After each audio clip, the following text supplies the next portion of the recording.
Sean bienvenidos ahora a esta reunión, a esta presentación de una antología que se llama Palabra, Ya, Horizonte, que es una hospedería, repertorio, ramillete o muestrario de 10 poetas argentinos, cuyo vaso comunicante, además de la nacionalidad, es que habitan en este otro país. Quisiera darle las gracias a las 3 personas que están aquí en la mesa en representación de ese decálogo de poetas. Además de su obra, leerán cada una de ellas un poema de uno de los autores ausentes, pero presentes en espíritu. Y yo voy a hacer como Cenicienta: cuando termine de hablar, desapareceré, pero también seguiré quedando aquí en cuerpo presente metafórico. Bueno, quisiera resaltar ese bellísimo adverbio de tiempo que titula el libro, Ya. Palabra, ya, horizonte. Ese tiempo presente haciendo relación al pasado, recordándonos lo obvio, que la palabra no pronunciada o no escrita carece de historia, no hace memoria.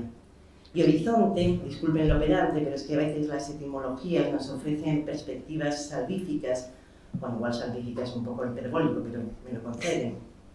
Horizonte, decía, etimológicamente designa tanto el límite visual de la superficie terrestre, lugar o paisaje, como el conjunto de posibilidades que se ofrecen en una situación. Como en el caso que nos ocupa, esta muestra poética de 10 voces que se articulan desde la raíz. Una obra comunitaria como esta, de poetas de distintas generaciones, las que transcurren entre la del veterano Ricardo Potsdam, nacido en 1942, y la de Andrea Aguirre, que es la más joven, nacida en 1980, a mí, como lectora, me da verbena, porque sin el ánimo de lo exhaustivo, de lo completo, de lo exacto, lo común abre caminos insospechados, siembra la sed de seguir conociendo, nos interpela desde ángulos diferentes. 10 nombres, un decálogo, es una proporción áurea. La abundancia creo que devalúa, sobre todo en nuestros días, así que tender a lo austero deja un a posteriori de alegría.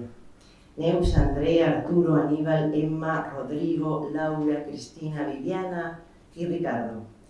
De Neus Aguado destaco su capacidad de convocar lo trágico desde la delicadeza, su capacidad de asombro, la corporeidad de la presencia, la voz que confiere al amor. De Andrea Aguirre, su tendencia a la escritura como desastre luminoso, su disposición a un tiempo insólito, esas sentencias enmudecidas suyas y la apertura de posibilidades hacia el incierto. Los versos de Arturo Borra están poblados de descansados, de seres rotos, mudos, que heredan el daño que no infringen. Los confinados a las afueras, canta su pérdida y lo redime con ese amor atento por aquello que retoña, por lo frágil. De Aníbal, Cristóbal me prenda su sentido del humor, de Polichinela adorable y recio, esa mirada tan cinematográfica, su colección de títulos, de delirio y un decir que parece distraído, pero que cuaja el sentido último. Para la poética de Emma Fondeville habría que hacer ovillos de nostalgia, que no melancolía, un pozo reflexivo que asoma como las plantas ruderales, allí donde no se las espera, pero brotan, y su compás de tango apasionadamente contenido. La de Rodrigo Galarza es una poética intimista, autorreflexiva, monacal en su recogimiento, con un cierto tono de futuro testamento en versículos entre una épica moribunda y la dignidad de las ruinas. En la constelación de Laura Giordani encontramos un continuo acto de resistencia, un vínculo refractario a la resignación y una resignificación de la incertidumbre como territorio fecundo. Cristina Gresolía pertenece al linaje de lo voluptuoso, siempre con predisposición de ánimo abierta a lo bello, hacedora de altos remedios domésticos, para llegar casi como un oráculo a las puertas del dolor. De Viviana Paleta cabalga lo indómito del hambre, lo remiso al dogma, la delicadeza de lo lírico que acompaña un fulgor de salmos para sembrar en el centro mismo del corazón de la muerte la certeza de que nada está perdido del todo. y cierra esta apuesta comunitaria Ricardo, que es un poeta que pareciera huir de sí, como si sospechara que hablar de uno tiznara al poema de lo quieto. Discípulo de la duda no le enturbia el estupor ni la maravilla, sino que las convoca. 10 poetas, en los que cada cual a su manera, ustedes lo verán ahora, quedan atravesados por lo político en tanto que logran una redistribución de lo sensible, de una belleza perdurable. Qué suerte la de quienes aún no hayan leído esta obra colectiva, porque de ellos será el asombro primero, ese ya irrepetible. Gracias por la escucha. Muchas gracias. Sobre la Cenicienta.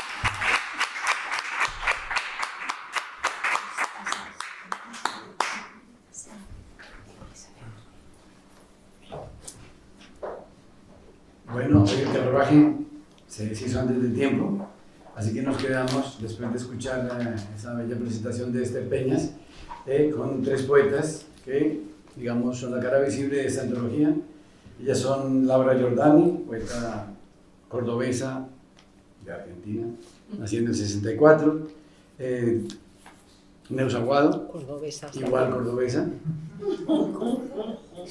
del 55, y Cristina Grisolía, competencia, que es Rosarina, poeta del 46, y 2 de ellas las he obligado a publicar con nosotros, son 2 poetas sospechosas, Neus Aguado y Cristina Grisolía, de quien publicaremos ahora un segundo libro, y habrá que explorar un poquito a las otras 2 autoras para que se sospechosicen.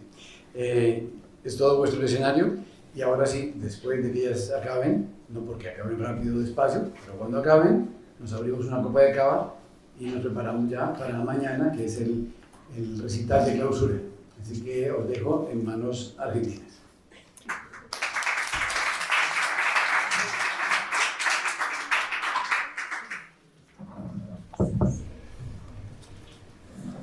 Esto lo han puesto para que tropiece, pero no voy a picar.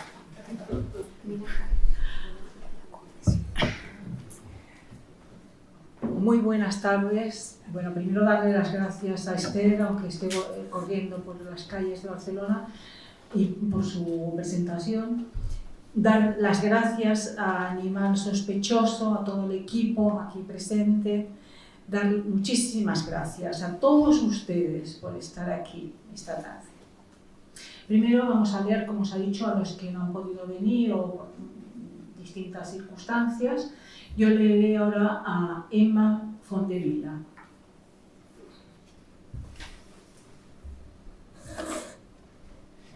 Hay un lema de Claudio Arcubi que dice: de la infancia subía la nada, como sube la tristeza cuando baja el amor.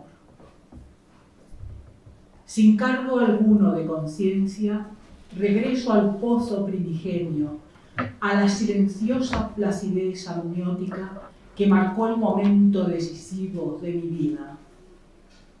El no ser enfrentado al ser posible.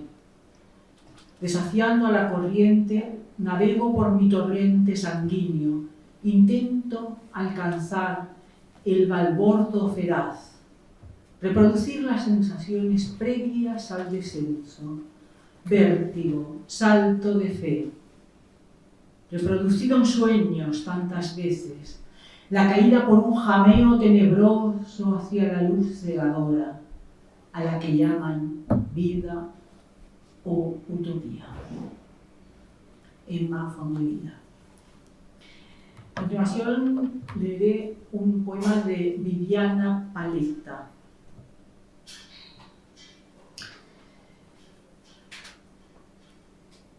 Es de su libro El patrimonio del aire.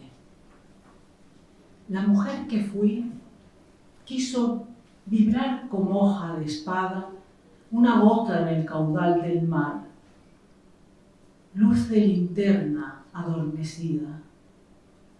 El hombre que he sido deseo surcar estepas, ser la primera letra de un libro, el libro entero. Mirar el hechizo sin espesor de los océanos, aquietarse en un cuerpo primordial, tibio, zurcir las redes de la vejez. El metro se lleva mi perfil cano, mi estampa goyesca. Aquí, en este reino, desfilan los alacranes y los impíos. Paleta.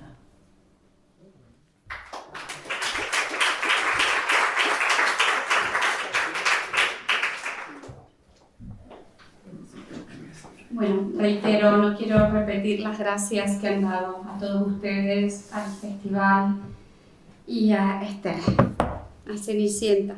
Voy a leer un poema de Arturo Borra y luego leeré uno de Rodrigo Galarza, que son parte de la antología. El primer poema se llama Toda la sangre, de Arturo Borra, y es del libro Umbrales del naufragio. Lleva un verso de Luis Aragón que dice: mis caminos sangran. Y si me repito rebuscando entre las rocas un misterio, si la roca sigue murmurando su rasguido, si repito el error de errar por los ríos de mi sangre, si baten sus desganas las cosas, si siempre sangra la piel, si los abrigos siempre sangran, si todo y nada copulan cuando roban a lo eterno un instante, si me saquea el tiempo en el que me reitero, será tan solo para encontrar una sombra nueva. Este de Arturo Borra, y ahora leeré de Rodrigo Galarza, de Dietario del Sur. Se llama Auto de Fe. Si no fuera que a veces los astros galopan en mis costillas, desatando una música que parte del barro que soy, recuerda y celebra. Si no fuera que mis espaldas alguien cuyo rostro no he visto ensaya absurdas cartografías mientras ciego huyo de mí mismo. Si no fuera que existen tantos imposibles arracimados en la linde de mi boca, no creería en un Dios con minúscula, títere y tan ocupado de sí mismo, que a veces se confunde de altar y reza al hombre. Gracias.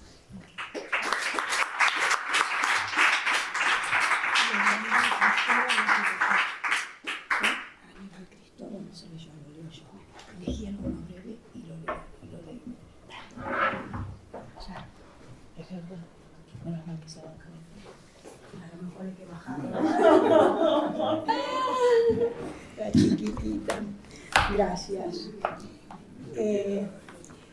Me sumo a los agradecimientos y sumo a esos agradecimientos a Andrea Aguirre y a Ricardo Postar, porque ellos, estuve en contacto con ellos y agradecen mucho este espacio. Yo me sitúo, como dijo Esther, entre la más joven y el más viejo. Así que voy a leer un poema de Andrea Aguirre y luego uno de Ricardo Postar, amigo de mi más tierna juventud en Argentina, con quien seguimos en contacto. De Andrea.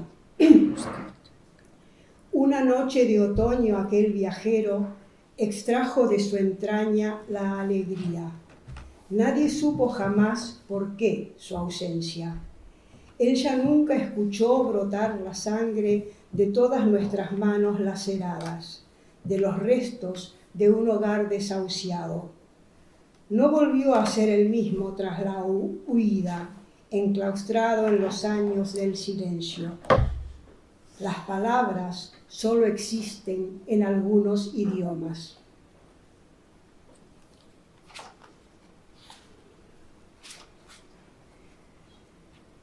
De Ricardo, yo había elegido uno y él me dijo, lee otro. Voy a leer Rapsodia, de Ricardo Postar. Todas las noches serán la misma noche, y el tiempo un vasto tapiz donde los mismos hilos urdirán cada vez seres distintos. Toda gota del río un río distinto, y cada pez en el agua el mismo pez, fingiéndose distinto en cada anzuelo. La misma llama volviendo a encenderse en cada vela, la misma muerte intentando nacer en cada vida. De Aníbal Cristóbal. Vale. Ese es cortito. El tema del amor, ¿sí? Sí. El krill. Vale. Voy a leer un poema que estaba previsto que leyera Esther, Con las prisas. de Aníbal Cristóbal, así que lo voy a leer sin haberlo releído antes. Espero hacerlo. De Aníbal Cristóbal. Sí, de Aníbal Cristóbal, sí. Tema de amor de krill. En vano esperé en la superficie del líquen, las manos acalambradas mirando aquellas fotos del reconocimiento y pensando en cómo llegarías. Me enamoré del asesino, del rumor del mar y las cigarras. El error podría ser un dígito, un LED sin control de sí mismo. Me enamoré del rozar de las algas. Creí que fuese amor, que fuese fondo del corazón.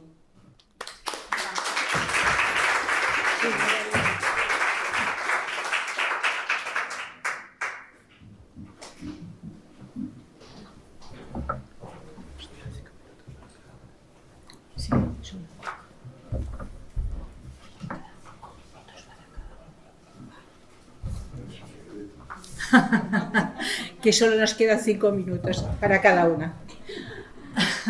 Así que tú cronometra bien. Otra vez, muchísimas gracias por vuestra presencia.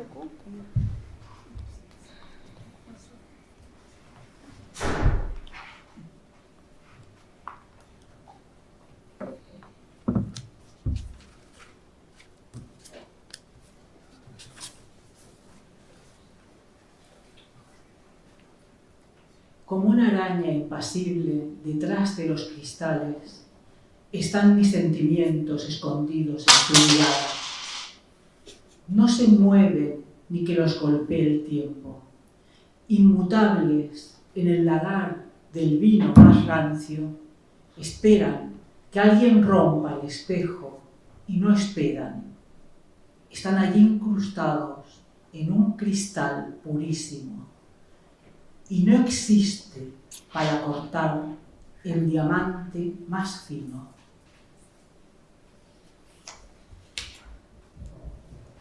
Estás aquí ante la soledad más pura y no hay nada que escape a tu saber. Eres consciente de que la finitud existe. Cualquiera puede ser la herramienta que use alguien para la desolación. Sabes y callas. No sé interpretar tus destellos, Aldebarán. He olvidado cuanto aprendí en el templo, y la pitonisa ha huido hacia otros menesteres.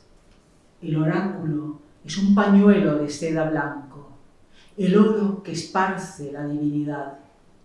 Si tuviera poderes, fijaría la aurora en el cielo, y solo miraría su nacimiento y su vida. Dejaría que ella escribiese los poemas, sus poemas, Aldebarán.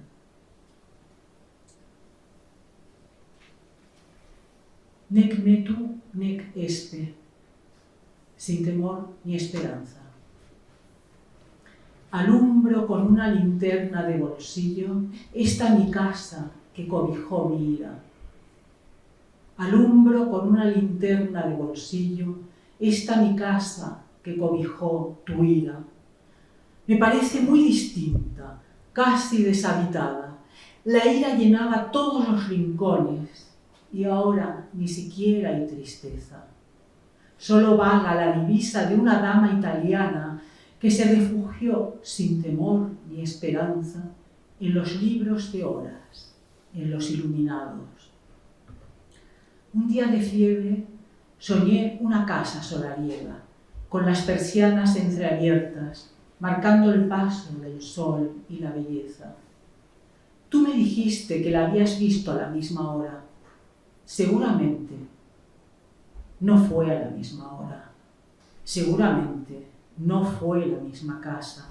Aunque días después la pudimos ver desde el tren, entonces ignorábamos que ya habíamos perdido el tren, la casa, las persianas, el paso del sol y la belleza.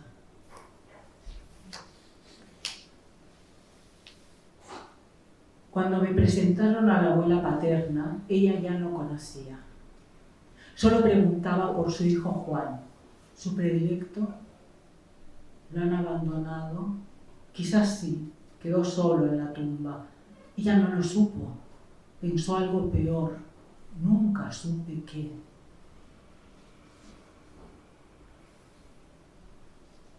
Claridad del balbuceo, lejos de mí la serenidad. Aproximarse a la palabra única, decir lo indecible, intentarlo una vez más, no negar el incendio, anegar la flor del desarraigo.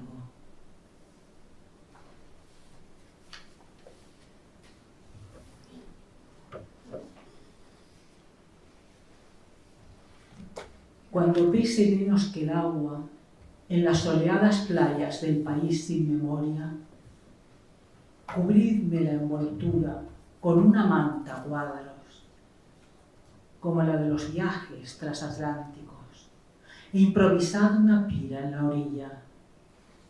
Soy mi propia viuda, mi antiguo amante, mi rastro de vidas anteriores en mi cuerpo, las distintas vidas que rendimos.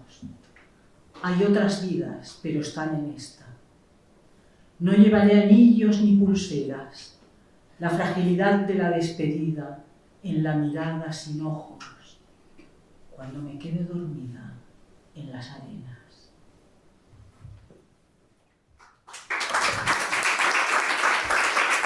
Gracias.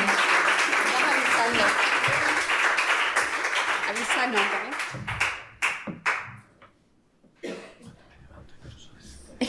Es la señal.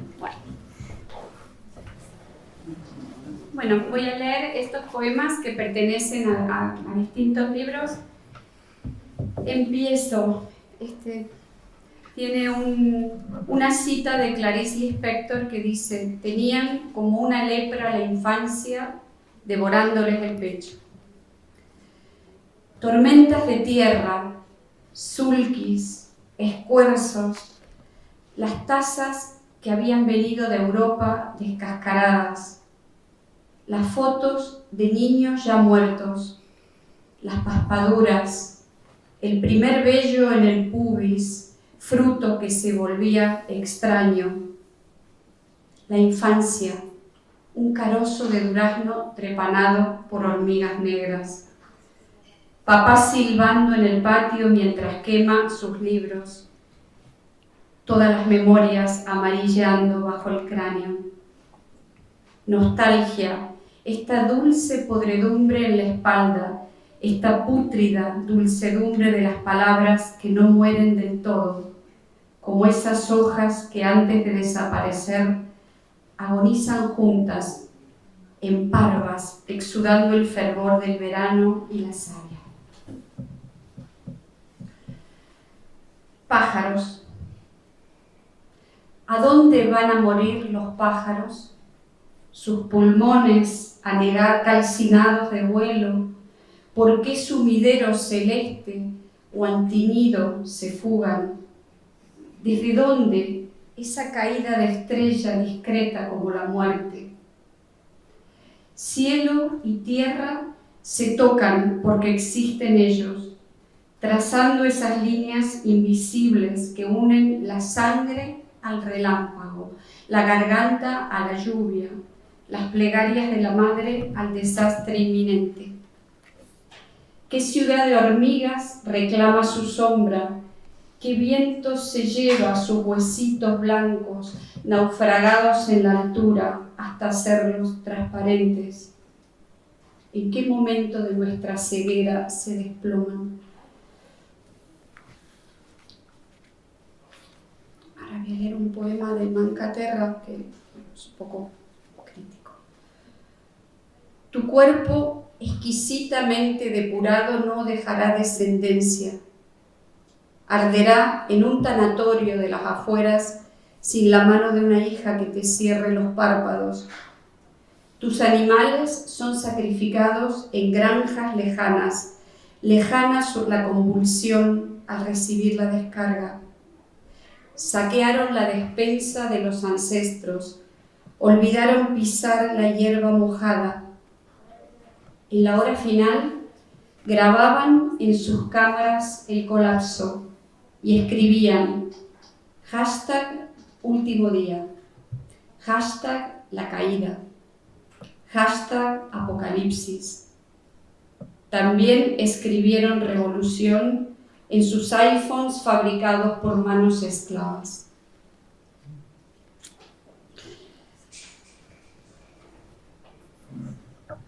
Descrucifica a la niña. Este cielo ya no tiene nada que ofrecerle. Abriga sus manos azuladas de espera, pronuncia en su oído izquierdo las palabras espantamiedo hasta que vuelva a elevarse su diafragma, hasta que algo se rompa y vuelva a latir el árbol de la infancia. Tierra abajo se disuelven las certezas, se pudren uno a uno los contornos y se vuelve afásica la voz que dice: hasta aquí yo, desde aquí lo otro, la ceguera de las tapias. Humus humilde, mantillo que crepita vivísimo, fecundando el claro más escondido del monte. Allí donde crece una hierba que jamás será cortada, donde las raíces conversan. Si auscultas con tu corazón potrillo de enero, las escucharás repitiendo: Alejandra, Alejandra. Y las lilas resucitan. Escucha cómo cantan al Dios de los indigentes y dan las gracias. Ahora lo sabes. Imposible vencer con sus reglas. Están hechas para que fracases. Tu revolución es otra. Álamo y niña bebiendo en el mismo pozo. La insurgencia luminosa del poema. Gracias.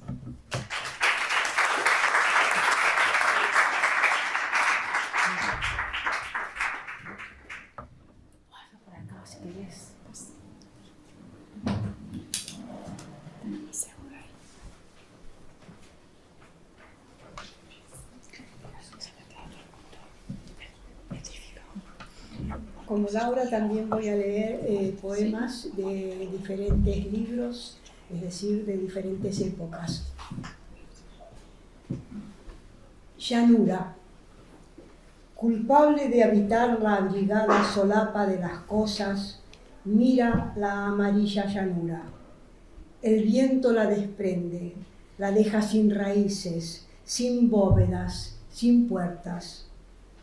¿Qué deuda de desasosiego esconde la tímida plenitud de la contemplación? Isleño. El pie se hunde en la sinuosa línea de agua y barro, y al hundirse en la blandura del río de sueñera, logra el alma por fin soltar amarras. Donde comienza el fin. Un paso más, una ola venidera, una ola más, otro recodo. Detrás de la primera sombra, otro recodo, un tramo, un trecho, otro vestido nuevo, una vez más, otro vestido. A ver.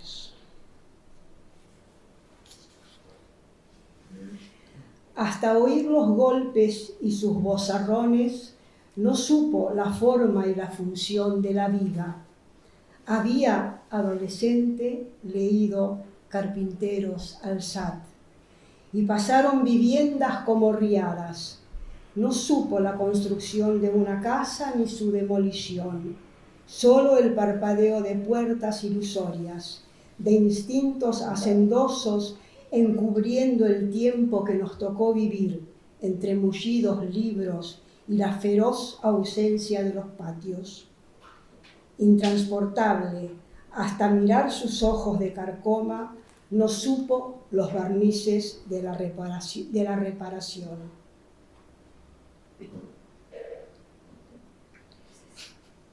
Su amor, su amado, había muerto. ¿O era acaso su padre o su hijo? Invadía tanto la ausencia, ya no podría decir cuál de ellos la vaciaba.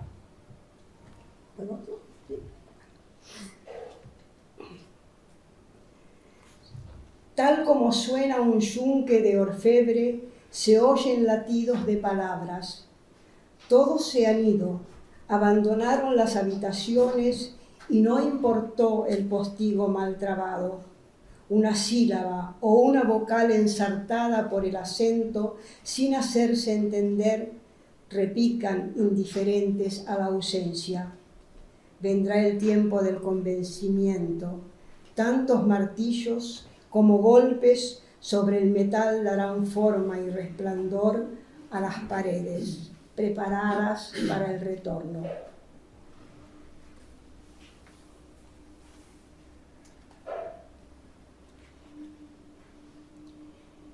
Privilegio del llanto, a partir de mi lectura de Leopoldo María Panero.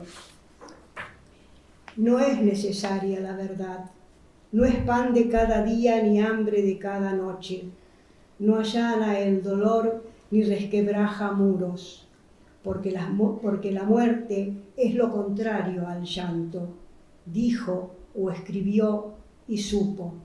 Para matar fantasmas no es necesaria la verdad, solo poder llorar cuando te hieren.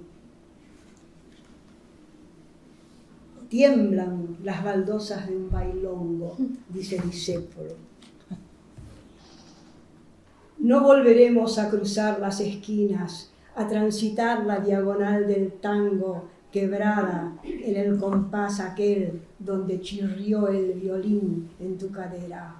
O tal vez sí, solo volvamos a cruzar eternamente estas baldosas.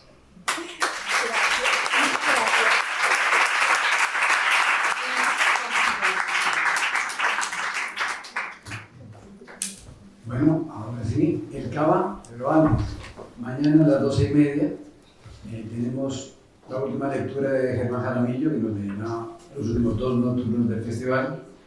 Después nos tomamos una copilla y hacemos el recital de clausura, donde cada poeta invitado leerá un poema seguido del otro. Así que, salud.